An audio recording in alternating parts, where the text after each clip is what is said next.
Welcome to physics class. This is current electricity 2. Today we are going to learn about electromotive force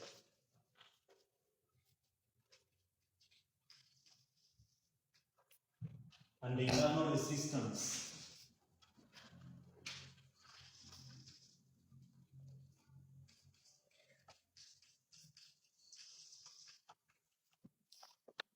So consider the diagram below where we are going to have one dry cell and a resistor combined in the circuit. So we are going to use that kind of a setup for us to be able to derive the formula of internal resistance of a cell of an known resistance R.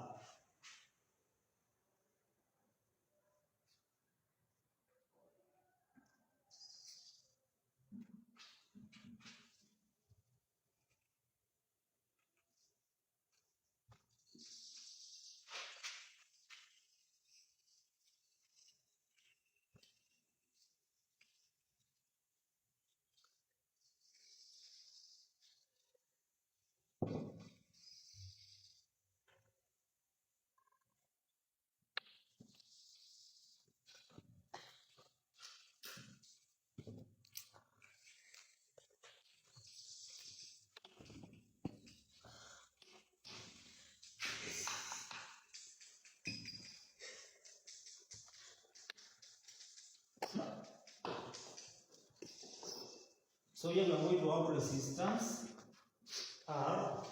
R is representing the resistance of the what? Of the dry cell. Remember, inside the dry cell,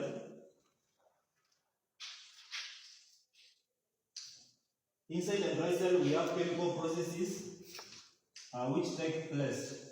For the current to be able to move from the dry cell, we must have the ionization, which is going to lead to the ions moving from the what? From the positive terminal as the current and then throughout the circuit back to the negative terminal. So we must have those that kind of a chemical reaction for the transformation of energy from chemical to electrical. For the bulb to be able to light or whichever device we are putting in our circuit. So in this circuit, resistor R is of an unknown value, while resistor R small letter, it is not what? It is not known. So our aim is to derive an equation which will enable us to know the resistance offered by a given cell or a battery when we have another resistor in circuit of known resistance. Resistor R and R capital and R small r, they are in series. So the two resistors are in series here.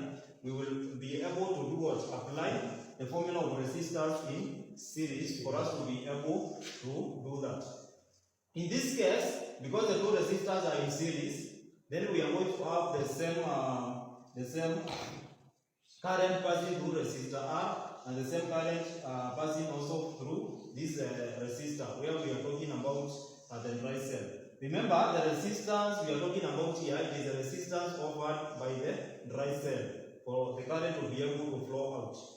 It is not a resistor which is within this circuit. It is inside. We are talking about what is happening internally inside the cell. So the cell itself is going to offer, just like electrical cables or electrical wires, we are going to have electrical wires offering a resistance to the flow of current. And what causes that? What causes that? It is because this metallic wire is made of atoms. And these atoms, they are the ones which consist of electrons. Because we know that an atom consists of electrons which revolve within the energy levels. So for these atoms, there is those resistive forces always, because the nucleus of an atom is always going to pull electrons towards it.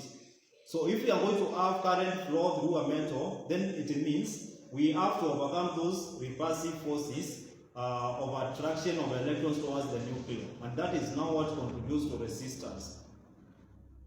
If we are doing a chemical reaction, also as we are the reactants are colliding or they are doing combining to form products, also we are going to have what? We are also going to have some repulsive forces. So that one can be now termed as internal resistance. Just the same way, if you are cruising through the air or you are riding a bicycle, wind is always going to be against your direction. So that is air resistance. If you are in water and you are swimming, then you have physical strength, which is water resistance, which is trying to pull you in another opposite direction. So from this case, from Ohm's law,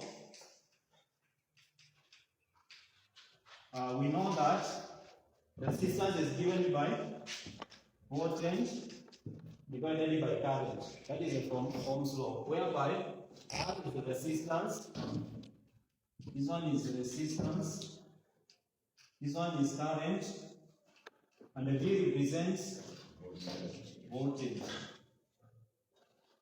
So there are some terms here we need to identify in terms of definition. So we have EMF and we have PD.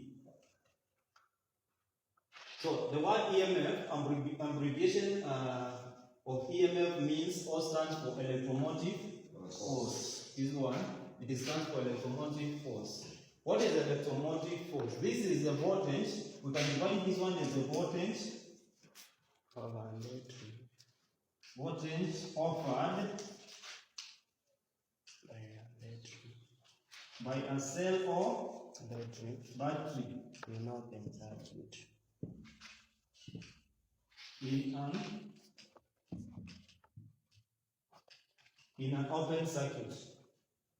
An open circuit like this one here, you can see the switch here is off. So when the switch is off, then it means no flow of current. When the switch is off, no flow of current.